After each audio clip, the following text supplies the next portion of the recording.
tayo mag-ibig-ibig. Kaya bawat tao ay marapat na matuto ng ibig. Kaya pamagatan natin sa gabi ito o sa hapong ito, love, that clarity.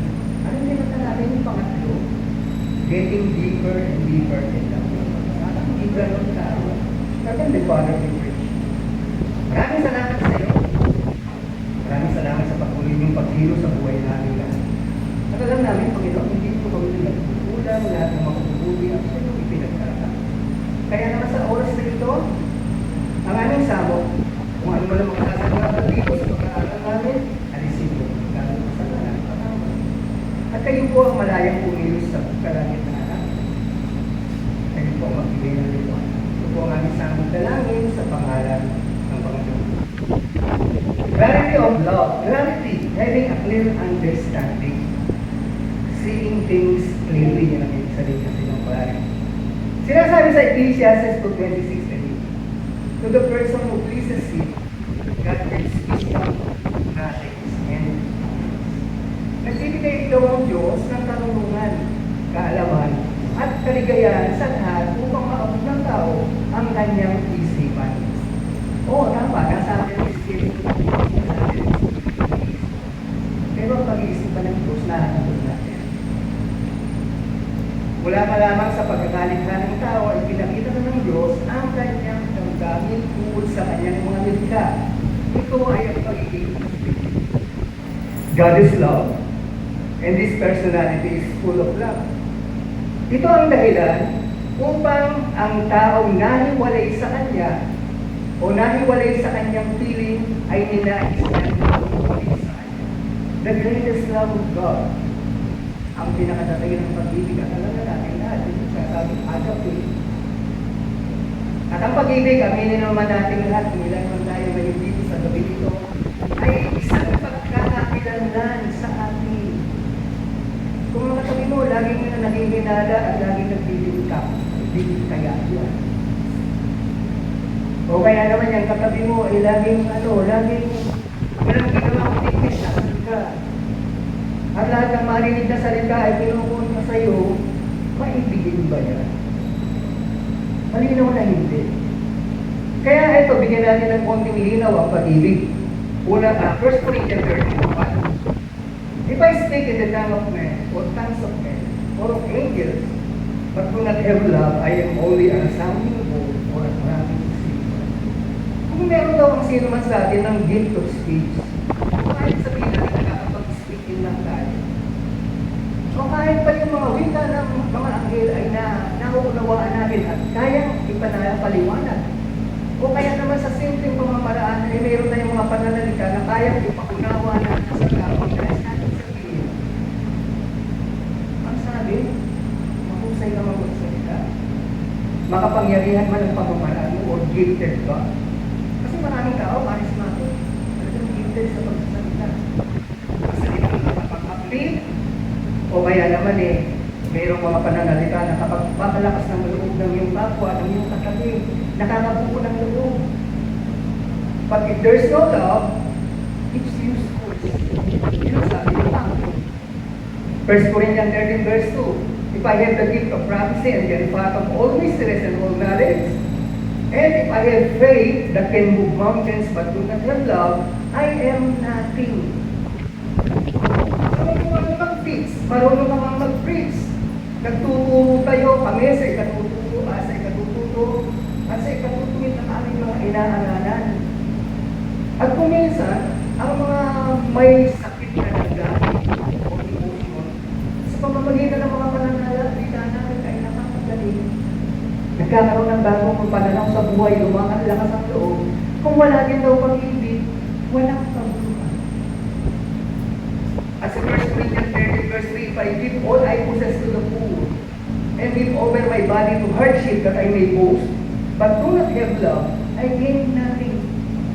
Siguro ng panahon sinusulat ito, gano'n ang ugali ng mga tao. Mahilig pagbigay, mahilig tumulong, pero wala talagang pag-ibig. Kasi din naman isinulat ito kung hindi gano'n ang attitude ng tao ng araw. Sabi niya, kahit i-offer ko ba ang sarili ko o i-sacrifice ko, kasi sinusunog yung katawan ng tao. naman kasi ngayon ang self-sacrifice, hindi ba yung pagtulong? Today, self-sacrifice or offering your life means giving your time, talent, and resources. Ibig sabihin, yung willing kang tumulong dyan sa katabi mo, pinay ka namin yun. May pangangailangan kaya yan. Ano sa palagay nyo? Tapos ikaw nakapamibigay, pumili ka. Tapos yung pagtulong mo, totoo. Di totoo na pala yung love mo. Gift of charity, giving without love is useless. It gains nothing. Yan ang sabi ko. Ang tanong, paano mawawala ng kabuluhan ang giving? Samantalang pagsunod ito sa tungkol ni Jesus, at mamumiso ito sa pinagbigyan, di ba? Ako, pag tumatanggap ako ng tulong, laki-laki ng pakinagaw ko. Hindi ko lang kabuluhan. Kasi nga kung nagpapakita tayo ng kabaitan, ang ganda-ganda ng loob natin, yung pakitang tao lang. Or giving, rendering good things, pero hindi totoo, o show off. Eh ano tawag doon? Sabi ni Paul, nagbibigay ka nga, pero punong-puno ka na naman ng panghihinayang. Ito, binibigay ko yung pambili ko ng hopya. Hindi na yan. O kaya naman, nagbibigay tayo, tumutulong. Pero pag tumalikod yung binigyan natin ng tulong, bibigay ko sa loob. Anong tawag ko? Yung ibinigay nyo, tandaan nyo, nakatulong doon sa tinulungan, ha?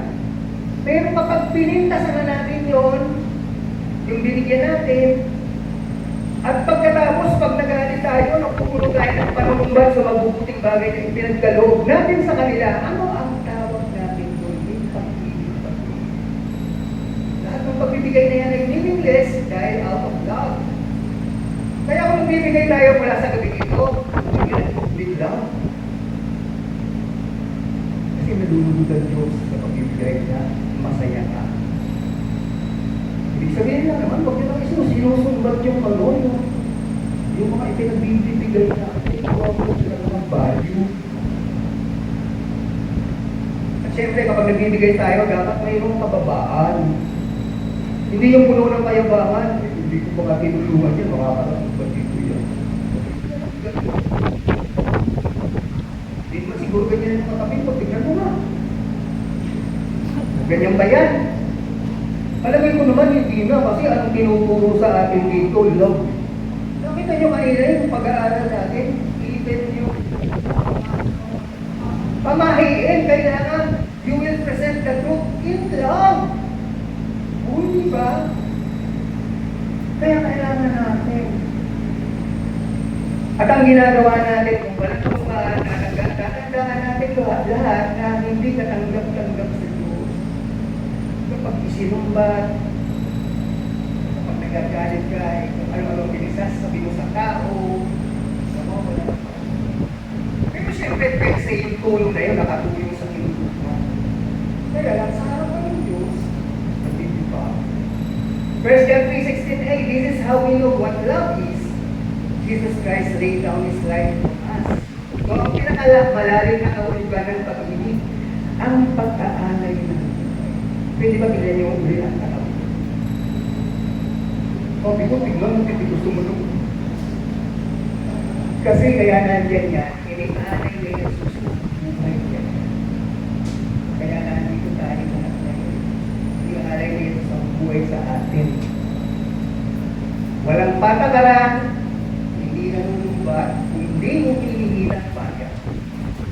I-offer niya ang kanyang buhay sa ikabubuti ng tao natin upang matubos, mabili ang tao at makalaya sa paghahari ng kadiliman. At para maibalik sa totoong nagmamayari na ito. Para malikha yung kadiliman. Kaya naman na agaw niya yun yung kami, pumayag na tayo, pagalingan tayo.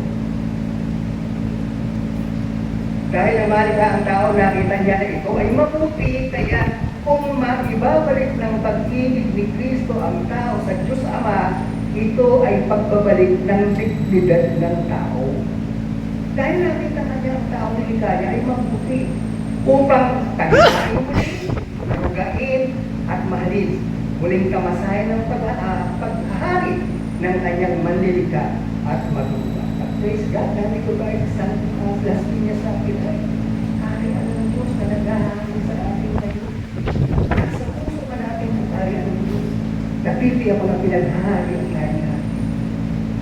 Be loving. Love your enemy. The centerpiece of Jesus' teaching. It teaches that everyone should and must love. Yan naman ang center of teaching na Jesus. Love is a strong feeling of affection, an attachment or devotion. And it comes in many forms.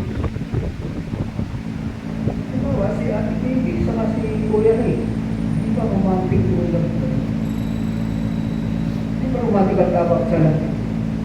Si Pastor, saka si Ate, nakalimutan ko na nangyari. Di ba romantic ulam mo ito? Eh, hawak yung family o filial. At yan yung pang isa yung tinatawag ng platonic love. Ginagamit mong word yun. Kaya sabihin yung platonic love. Kalimutan yun na rin, ano? Kasi pare-pareho na tayo nagkainda. Hindi naman kami tumagal, natatanggain lang. Yung platonic kasi ay nangyayari sa dalawang tao without romantic relation. Uli nga, nakabili. Ano mo yan? Yun yung platonic, magkakapatid tayo spiritually. At nangyayari rin niya sa mga mag-DFL. So, isa sa mga kumari, sa mga magpapagpapag. So, ang pag-ibig ay hindi lang nararamdaman. It is a commitment more than just a feeling. Commitment. More than just a feeling. But more than just a feeling. Kasi katapatan ang kahulugan ng pagmamahal. Itinatalaga o ipinagkakaloob at ginagawa araw-araw. Ngunit tatandaan natin lahat, ang pag-ibig ay hindi lang nararamdaman. Dapat na ito ay commitment, isang pangako, but promises not to be broken. Paano alam mo yung nakatanda mo text ba? Di ba nung sinasabi ko yun, talagang mahal naman kita, text ba, mahal kita, tayo sumangga ka, tayo pumuti ang buhok mo. Kaya lang after 3 hours, yung text mo na yun, pero nung oras na sinasabi, totoo sa puso ng nagsasalita. Hindi dahil ang bobola. At dapat ganun yung pag-ibig na may kung tayo. Hindi sa oras na yun lang totoo, kundi hanggang nabubuhay tayo. Ngayon yata, hindi na-text mo na yung mga kabataan, ganito yata. Ang tawag dito. Kabataan. Kaya kung buti na lang, walang baka dito, hindi nila alam talaga yung text mo na yan. Eh, kami alam pa namin yun. Let's take a look at the clarity of that. 1 Corinthians 13:4-7. Linaw ng pagkakaintindi, kaliwanagan, or description. Kasi talaga pag i-describe nito yung pag-ibig eh. Pakibasa nga natin lahat.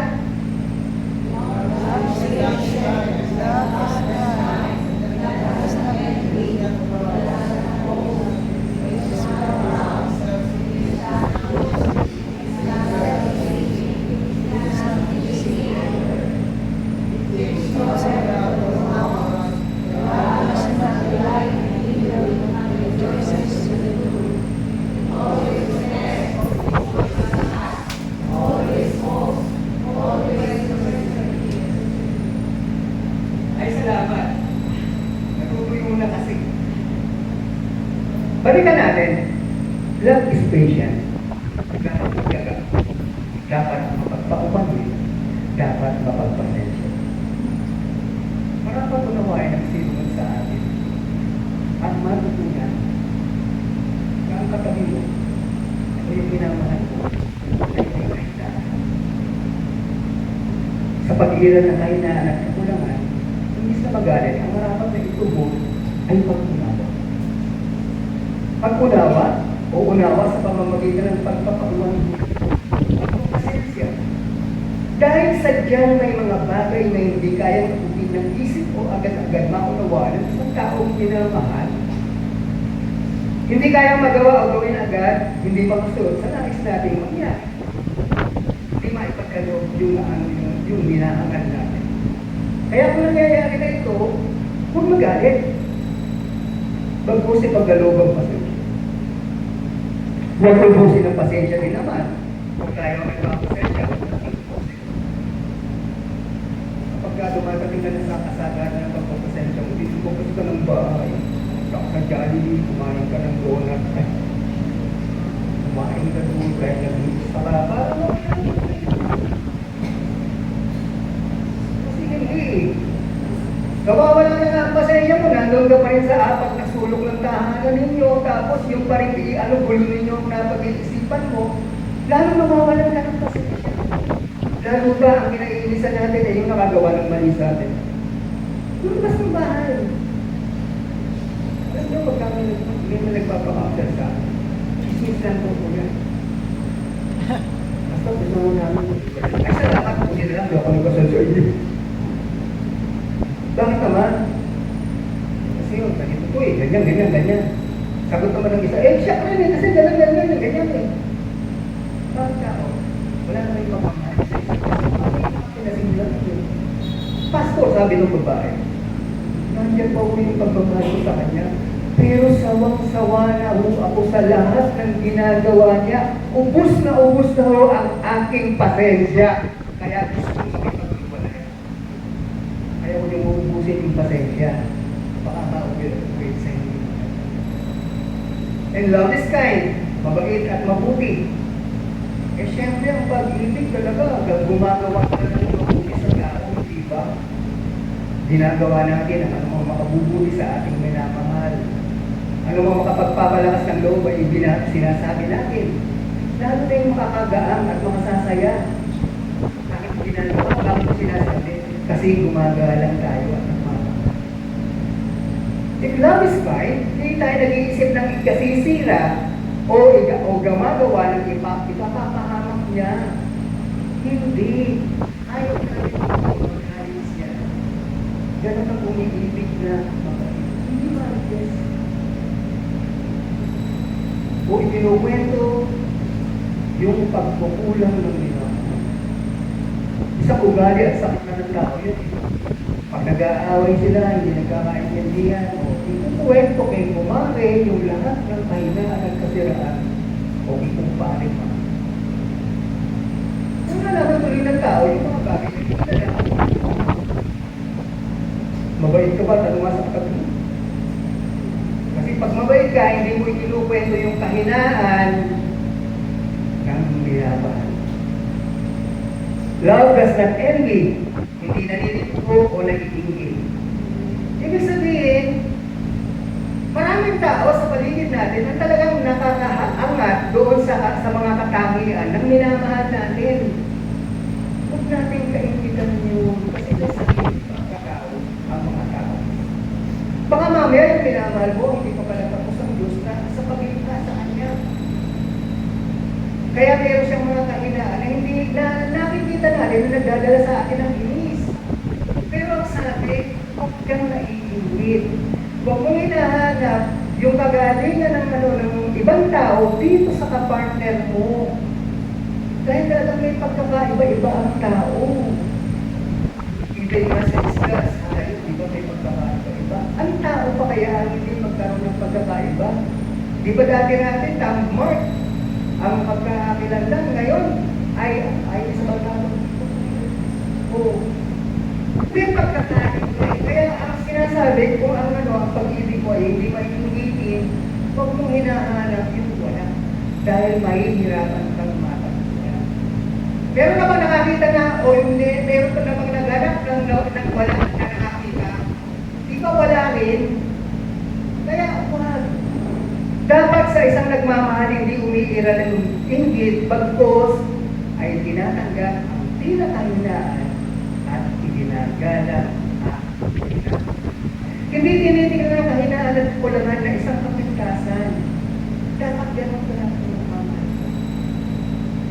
Hindi pinagseselosa ng iba na pinahalaga ng kasama at ito ang nangyayari madalas sa pamilya. Pinagseselosan yung kapatid, pinagseselosan yung kapatid. Kasi iba daw ang treatment ng ulo. So dyan lang talagang mayroong mga anak na masunurin at mayroong matitigas ang ulo. Kaya ngayon, itong masunurin ang labi na titigan natin ang papo. Pero hindi, sa magkapatid, hindi dapat nangyayari. Ingit-ingit. Hindi yan ba? At kung ang asawa mo, tumutulong sa magulang niya, pabayaan mo na. Nagagalit. Eh, ba't ang biyanan, bet ang nanay mo, tinutulungan mo, bet ang biyanan mo, hindi. Ayun, ganyan pa yung mga tanong ng mga tao. Hayaan mo na yung bagay na yun. Hindi marapat eh. Kasi nga, ulitin ko, may kanya-kanyang power at saka strength at saka weakness ng bawat tao. Kaya kung sakali, tandaan natin, kasama mo, tumutulong sa magulang niya, tandaan mo na lang, tandaan mo na ang ilalagyan. May isang budil na bigas, wala kang naging puhunan niya, tapos naging asawa. Nagtiwala nga lang sa'yo. Tapos sasabihin pa, takang-tama mo. Oo, sabi mo, tama ko, kaya nagustuhin kita, di ba?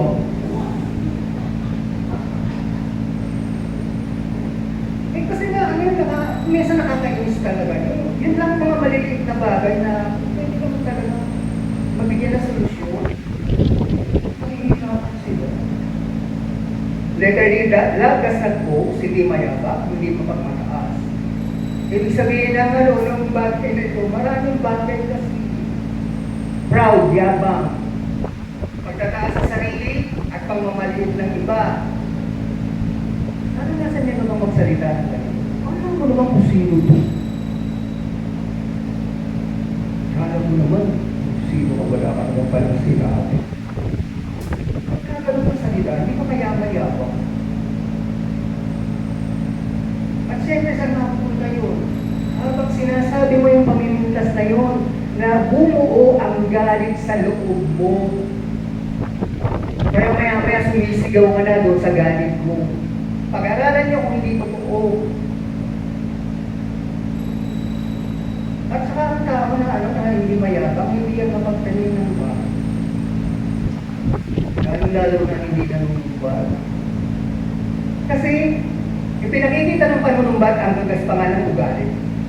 Kahinaan ng pag-iisip, walang pang-unawa sa kapwa, at sarili lang ang magaling.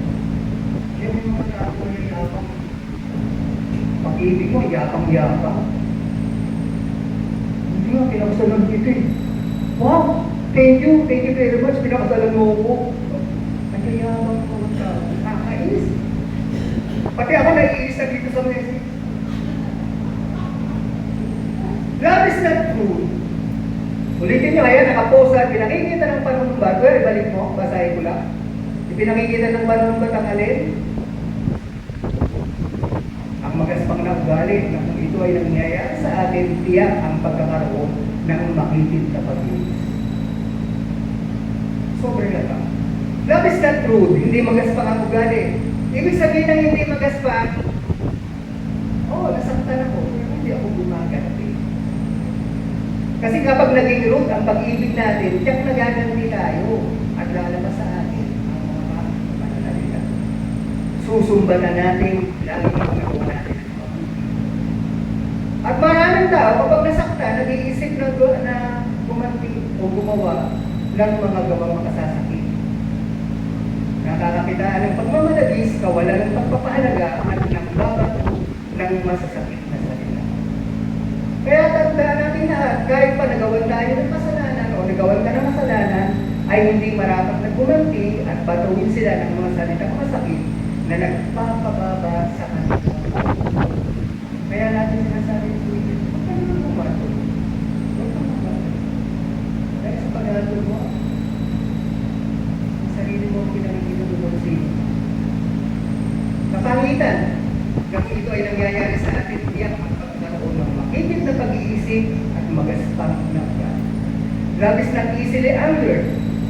Ibig sabihin, ang mga tao ito mapagpigil, keeping his or her emotion intact. Kahit naiinis o nasasaktan, ang pinananaig ay kanilang ungan. patience pa rin ang kasunod mo. Sa hindi nila pagtibo, sa hindi pa nila pananalita, yung pagpapasensya ang hinihinga. At ang nakakang ganito, iniisip na talagang dumadating sa tamang ay na nagkakulangan. At dahil naturuan naman tayo ng self-control, yun ang pinakahawakan natin. Pag-ibig na nagbibigay ng kakayahan sa puso, isip, emosyon, na manatiling payapa, magpigil at magparayan. Love does not delight in evil, but rejoices with the truth. Hindi raw natutuwa sa kasalanan. Pag nakitang itim, itim talaga tinatawag. Pagka nakitang kasalanan, talagang kasalanan. Hindi ginajustify ang mga wrong action ng mga minamahal. Talagang pag nakitang, kasalanan ang ginagawa, talagang sinasabing kasalanan. Hindi sumasang-ayon sa nangyayaring pagkakamali, kaya sinasansala o sinasaway. Pinaalalahanan at tumutulong na magbago at patuloy na bigyan ng pagpapahalaga at pagkalinga ng pinamahalo ang kasama. Masarap na kasamang gawin. Hindi ka nahahatulan, hindi ka pasusumbatan. At hindi ka malalayuan, sasamahan ka pa. At tuturuan ka pang maituwid yung mga ginagawa natin.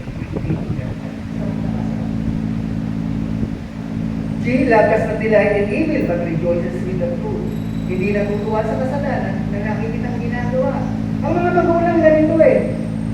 Pag nakikita nilang may ginagawang mali ang mga anak, hindi ba nananaway agad, nagpapayo, nagtutulong.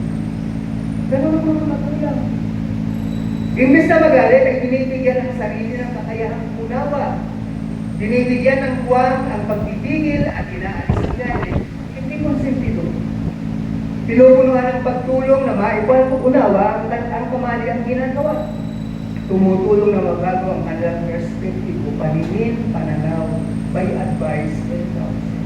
Kaya ang mga pastores natin, yung mga Bible study natin, para at least kapag naliligaw tayo, pwede tayo pagtanong ang mga gagawin natin. At syempre, hindi rin naman tumulong. Ayan. Letter H, love keeps no record of wrong. With God, nililimot ang lahat ng mga kasalanan ginawa at nagawa. Pero may mga kasalanan talagang ginagawa.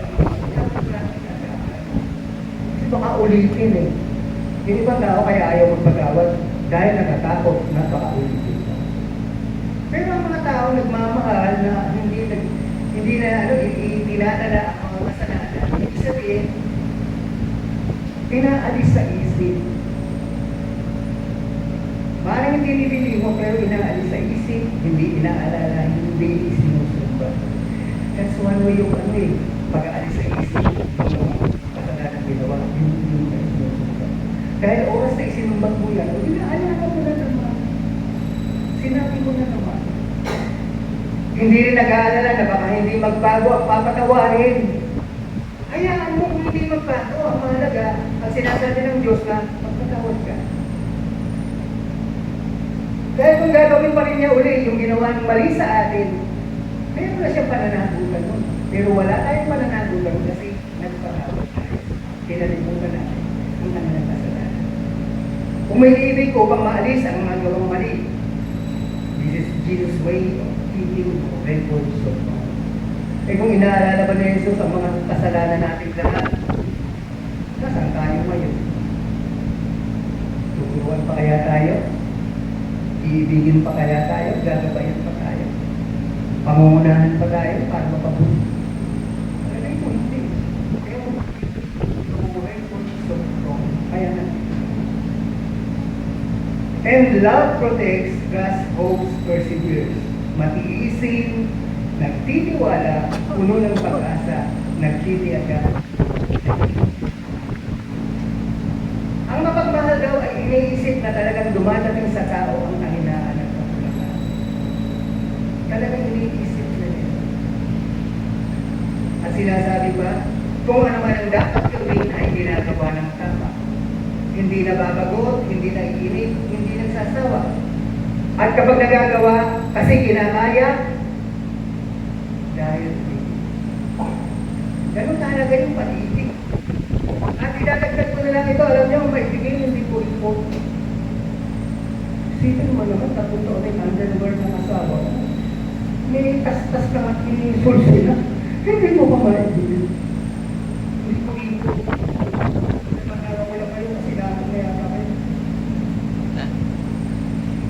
Ibig sabihin ng pagkalinga, hindi sarado ang bulsa. Mabait sa buong pamilya, mabait din sa ibang tao. Ang ibig sabihin nun, kung mga gastos, meron din nag-iigpit sa pera kung kailangan mag-igpit.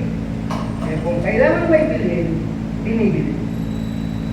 These are the facts, the truth, the description, or reality of love. And love moves in mysterious ways. Dahil meron ako natatandaan tula noon, nung kanta pa yun, pag-ibig pag pumasok sa puso ninyo man, hahamanan ng lahat, masama. At yan ang ginagawa ng pag-ibig sa ating lahat. Kahit hindi nakakatiwa-tiwala ang tao ito, pinagtitiwalaan mo. Pag nakagawa ng kasalanan, kahit ayaw ng kalooban mo, pero ang isip mo, dahil nandun ang isipan ni Kristo, nagpapatawad. At lahat talaga hahamakin eh. Kahit sinasabihan ko pa, pautangin mo na naman yan, yan kami ng utang sa inyo. Hindi ba hahamakin na yung mga sinasabi niya, pautangin ko pa rin. Love encourages each one to do the right thing with the leading of the loving God. Ipinapayo, ipinagagawa dahil mabuti ito sa isip, puso at damdamin. Ang pag-ibig makapagpabuti sa pagkatao natin. Alam niyo ba si Jesus, ang inaasahan na ang mabubuting isip at kalooban, ugali at gawa ay manaig sa buhay natin. Tayo na kanyang minamahal na kahulugan ng kanyang pag-ibig. Kaya lang, nag-away na kami sa pagkagabi. Nag-away na kami magkasama. Pastor, nag-away na ba? Kayo dyan, nag-away na ba kayo? Kasi yan ay enter the track. Enter the problem eh.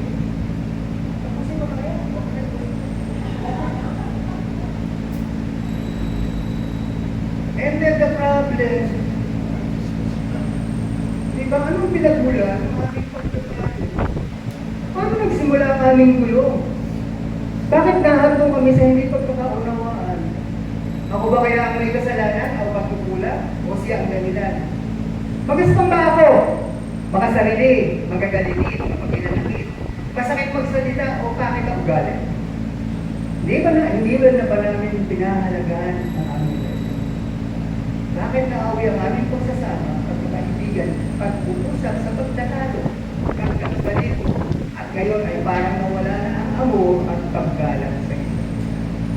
Mga tanong na dapat ipasagot sa sarili upang magkaroon ng puwang ang Diyos at Panginoon sa nangyayari na aming isip at kalooban. Pwede, yan mo, kuya.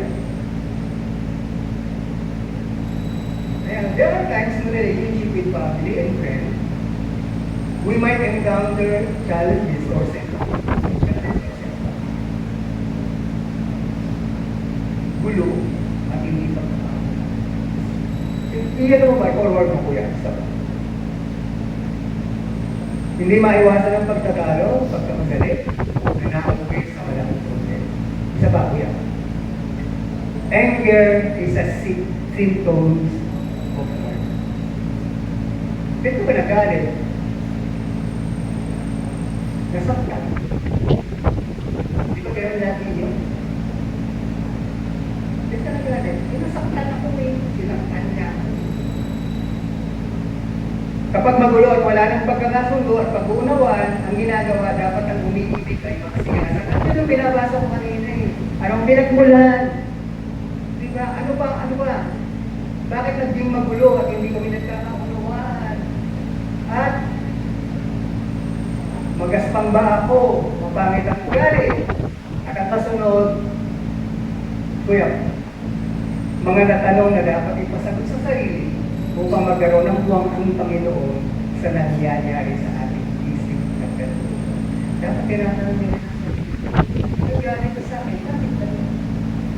Bakit ka? Sino ba nagsimula? Simple-simple na pinag-uusapan namin, bakit na-uwi siya sa akin? Dapat ganun eh. Iniisip mo yun para magkaroon ng resolutive. Ginagawa ka natin yun. Ang iniisip lang natin yung problema. Kasi ang sabi sa Psalms 44:21, would not God have discovered it since He knows the secret? Sa Diyos, walang nalilingid na isipan at because God, Jesus sees through the heart, knows your situation, walang nalilingid. Dama at nasusukat kung anong bigat ng pinagdadaanan. Kaya sinasabi sa Psalms 22:19, but you, Lord, do not keep back from me. You are my strength. Come quickly. Ang magkukulayuan. Huwag yung problema kita ang ilapin ko. Yung nararamdaman ng bigat at hirap. Tulungan mo ako at agad na sa tulungan. Dapat ganito natin na lang kapag hindi tayo nagkakasundo. Stop stressing yourself. God knows what you are facing. Jesus, the maker of your life, author of your goodness and kindness, will help. Dahil ng kanyang pangako, I will never leave you, I will never forsake you. At sasamahan kita sa panahon ng iyong kapagkabagan. Kaya pagka hindi na kayo nagkakasundo pag-asawa, hindi ka po sa sarili. Ano ang pinagkulang ito? Oh Lord, alam mo, wala namang nalilin sa'yo, kahit hindi ako magsalita, alam mo nangyayari. Bakit ka humingi ng tulong? Kasi nagmamahal ka eh. At dahil maraming tao, kapag may nabigat na problema, ang nakakalimot na mayroong silang Panginoon na makapagbibigay ng tulong. Gagawin ang lahat sa ikabubuti ng pinag-aarisan. Ulit-ulitin ba natin na ang nag-aari sa atin ay ang Panginoon? Kaya, para sa inyo nagkakaganit, mag-asawa man, magkapatid man, magbiyanan man, magkapatid, magnanay, o magkakapatid. Sit back, relax, mag-usap, pag-usapan. Alamin ang naging lugar para aware ang bawat isa. Usap lang. Wala mo nang sigawan. Wala mo nang sisihan. Kasi ganun nakitang pag-uusap ng mga tao eh. Sigawan agad, sisihan agad. Kaya kung makauwi sa pagtatalo o pagsisigawan at pag-aaway, all of you might have a mixed feeling of guilt and sadness. Kasi hindi ka nagsisigaw eh. Kung hindi ka nakakaramdam ng guilt doon sa nangyayari mo yung pag-aaway. Meron ng guilt noon, yes, may sigawan na rin. Dahil ang hindi ko rin. Stop. Maghiwalay mo.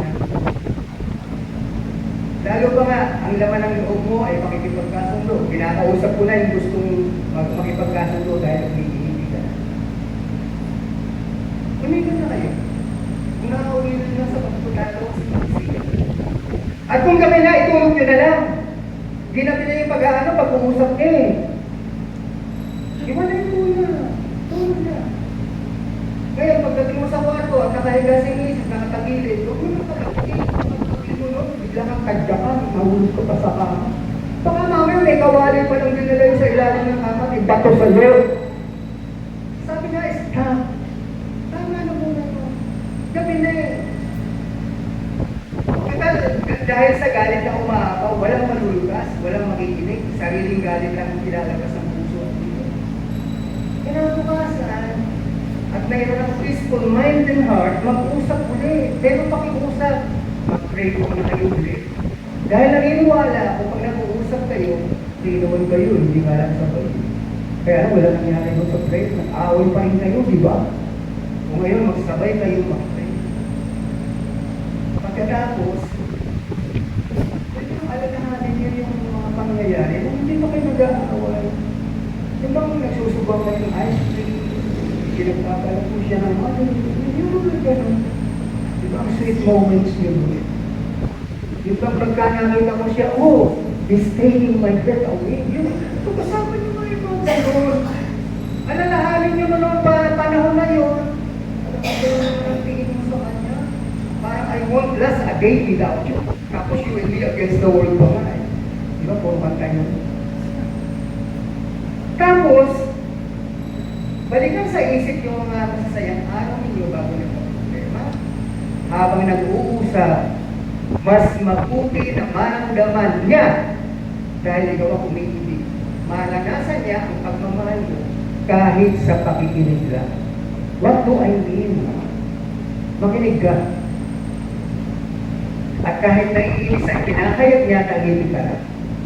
Pagkat sumagot, nakikinig at inuunawa ang kanyang mga ipinahayag. Ngayon, kung sinasabi niya ang mga nakikita sa iyo at ang mga inuugali mo, o narinig ng mga pananalita at maging mga kilos mo na nagdala ng paggagalit at pagbaba ng pagkakilala sa iyo, kahit hindi totoo, tanggapin, unawain, huwag kontrahin, manahimik ka na lang. Pero parang mahirap, hindi ba? Lalo na kung sinasabi, hindi naman totoo. But remember this, sometimes being kind is more important than being right. Oo, tama. Hindi totoo ang sinasabi niya, mali. Pero pwede naman mabait ka na lang. Huwag ka na sumagot para hindi na umaga ang pagtatalo. And keeping silent, kahit hindi totoo ang kanyang sinasabi, might create an environment of openness. Baka mabuksan mo rin ang puso niya at malaman mo ng lubos kung ano ang ikinagagalit niya. At kapag napatotohanan ng hindi totoo, hindi totoo. Mapayag pa ang Diyos na hindi malaman ang may napangaloob. May mga bagay na iniisip ka sinasabi sa iyo, hindi totoo. Hindi pa kaya ng Diyos ko. Isa ito sa pagpapadama ng pagmamahal. Uulitin ko lang, manahimik. Makinig na lang. Hindi ko yun, ang hirap naman. Hindi na totoo yung sinasabi ko. Ikaw yung sinasabihan kita eh. Sometimes being kind is more better than being right. Mas mabuti pa ito. Hindi mabait ka na lang. Ang madalas na nakikita at nadinig sa iyo, maganda man ang pangit, ay kanyang tinanggap, pinaniwalaan, kaya naging sarili niyang point of view sa iyo. Ganun ang pananaw niya sa iyo, kaya ganun na siya nagsasabi ng mga nakikita niya.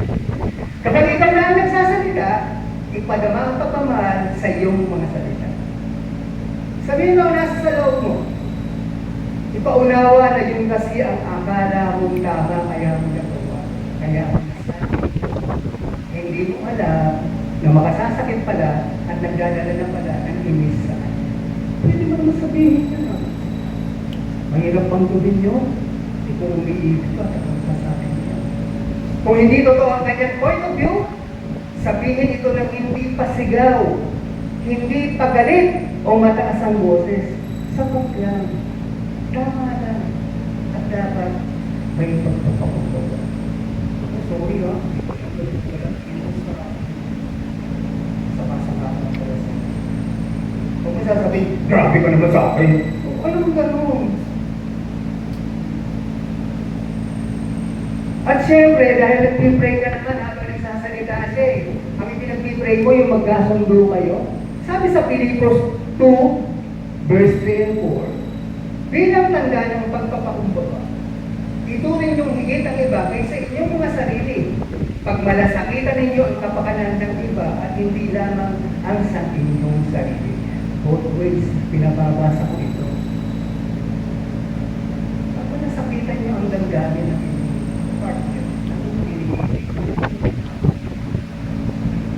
hindi nangahamon. Nakapag narinig mo na yung hindi mo gusto at hindi totoo, ako lang ba? O ikaw? Di ba ikaw gano'n ka rin? Sino guilty? Kasi ako kasi guilty sa gano'n. Minsan nga, pagkasabihan mo ng gano'n yung ibang tao. Kala mo ito, sino? Sobra ka? Parang pangit ka. Sino mo gano'n nakakalaman ba? Wala mo nang tumatao dito. Siguro hindi totoo yung sinasabi ko. Ay, sorry. Ayaw na ipatuloy ko yan. Natapusin ko na. Magbibigay ka sa akin. Hindi, ate, okay na.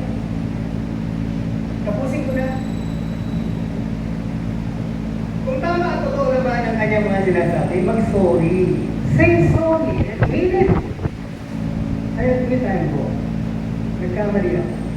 But I didn't mean to hurt you.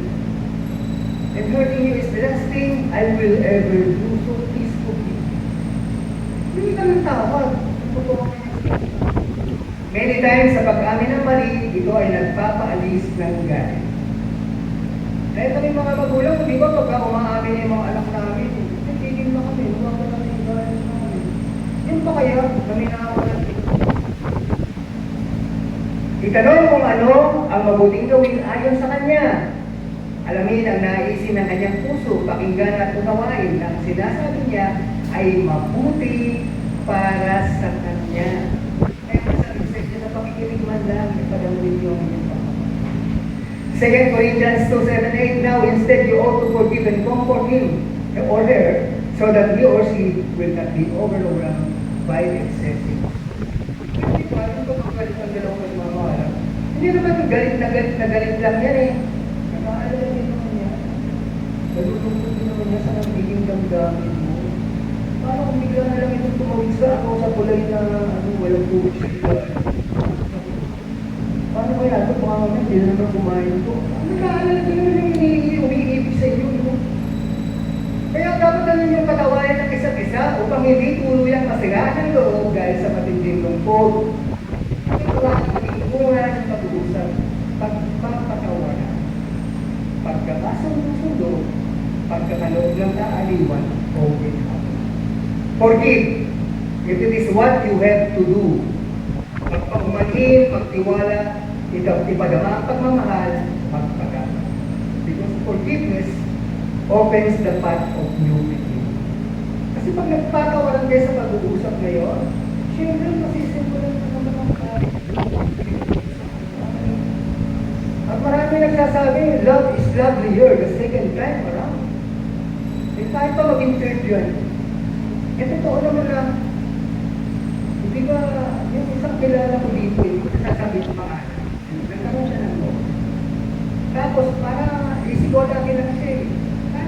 Take it for granted. Yung babae na sinasabi sa akin. Eh, nagkaroon sila ng confrontation, nagalit ng babae. Hindi mo rin sila. Alam mo ba yung lalaki niyo nung magkaroon ng boyfriend, hanggang girlfriend? Pinagbuti niya na ang pakikitulo niya. Lahat ng dati niyang ginagawa at hindi ginagawa sa una niyang nobya, ginagawa sa pagkakas. Parang mo love is love you the second time.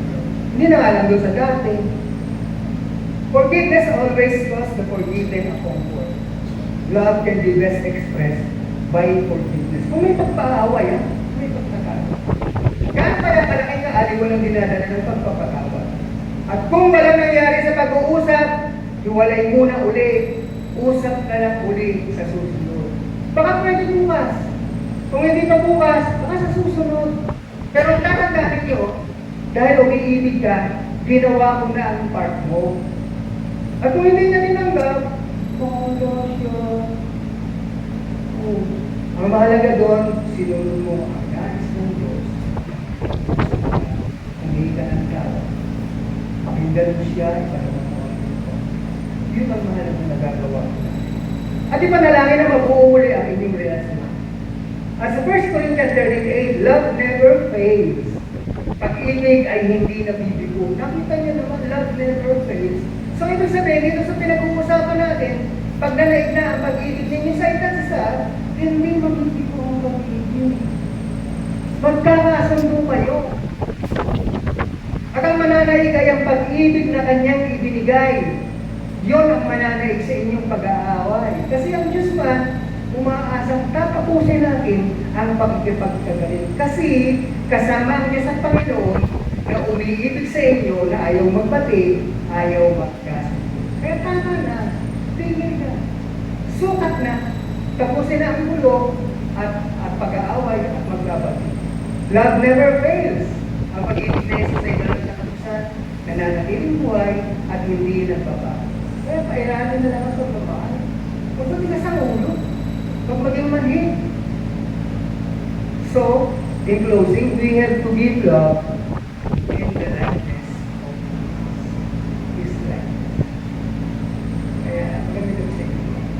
Then Father, we praise you. Maraming salamat sa iyo. Maraming salamat po sa message na ito na nawa, may kabulutan kami ng pagkakas. At mangyari po naman yung kalooban mo sa amin na maipagdalaw namin ng pag-ibig kahit nagagalit sa amin ang kasama. Ito po ang alas sa dalangin sa pangalan ni Jesus.